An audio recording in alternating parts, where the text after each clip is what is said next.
தேவனே நான் ஓமதண்டையில் இன்னும் நெருங்கி சேர்வதே என் ஆவல் பூமியில். நெகேமியா 8:9 வாசிக்கலாமா? ஜனங்கள் எல்லாரும் நியாயப்பிரமாணத்தின் வார்த்தைகளை கேட்டபோது அழுதபடியால் திர்ஷாதா என்னப்பட்ட நெகேமியாவும் வேத பாரகனாகிய எஸ்ரா என்னும் ஆசாரியனும் ஜனங்களுக்கு விளக்கி காட்டின லேவியரும் சகல ஜனங்களையும் நோக்கி, இந்த நாள் உங்கள் தேவனாகிய கர்த்தருக்கு பரிசுத்தமான நாள், நீங்கள் துக்கப்படவும் அழவும் வேண்டாம். இந்த நாள் உங்கள் தேவனாகிய கர்த்தருக்கு பரிசுத்தமான நாள், நீங்கள் துக்கப்படவும் அழவும் வேண்டாம் என்று சொன்னால், ஒரு மகிழ்ச்சியினுடைய துவக்கம் ஆரம்பம் எங்கன்னு கேட்டீங்கன்னா, ஒரு தேவ ஜனத்துக்கு கர்த்தரிடத்திலிருந்து தான் மகிழ்ச்சி ஆரம்பிக்கிறது. அதுதான் உண்மையான மகிழ்ச்சிங்க. பணத்தினால் வருகிற மகிழ்ச்சி, அழகினால், அந்தஸ்தினால், ஆகாரத்தினால், உலக பிரகான ஆசீர்வாதம் வருகிற மகிழ்ச்சி எல்லாம் அற்பமானது, சொற்பமானது. இன்னைக்கு இருக்க நாளைக்கு போயிருங்க. நிரந்தரமான ஒரு மகிழ்ச்சி என்று சொன்னால் தேவ ஜனத்துக்கு ஆண்டவர் கரத்தில் இருந்து ஆண்டவரிடத்தில் வருகிற மகிழ்ச்சி தான் நிரந்தரமானது. அதை எடுக்க எந்த சக்தியாலும் கூடாது. ஆகவே தான் எரேமியா 31:14 நம்ம பார்க்கிறோம், என் ஜனங்கள் நான் அளிக்கிறேன் திருப்தி ஆவார்கள். ஆண்டவர் சொன்ன வார்த்தை.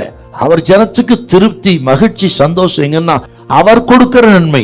ஆகவே தான் சொன்ன தேவ ஜனத்தின் மகிழ்ச்சி ஆரம்பிப்பது, துவங்குவது கர்த்தரிடத்தில் இருந்து.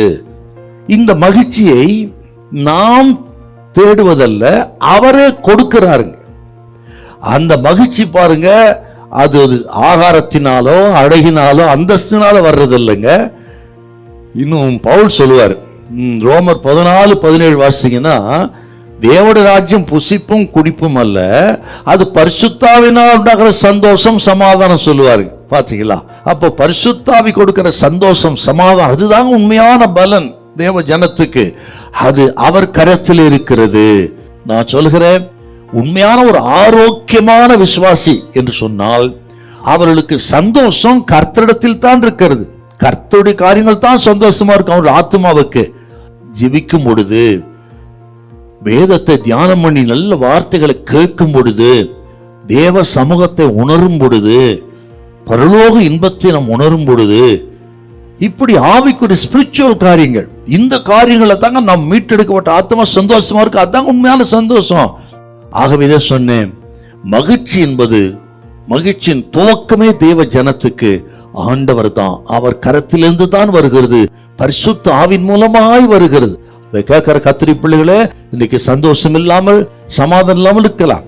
எந்தெந்த அன்பையோ தேடி எல்லாம் ஒண்ணுல கை கொடுக்காம கைவிட்ட நிலைமையில வெறுத்து போயிருக்கலாம். கவனிங்க, உண்மையான அன்பு, உண்மையான சந்தோஷம், உண்மையான மகிழ்ச்சி எங்க இருக்கிறது, எப்படி வருகிறது என்பதை அறிந்து விட்டால் உங்கள் இருதயம், உங்களோட ஆத்மா சந்தோஷப்படும். இந்த சந்தோஷத்தை எந்த சக்தியாலும் எடுக்கவே முடியாது. ஹல்லேலூயா, ஹல்லேலூயா.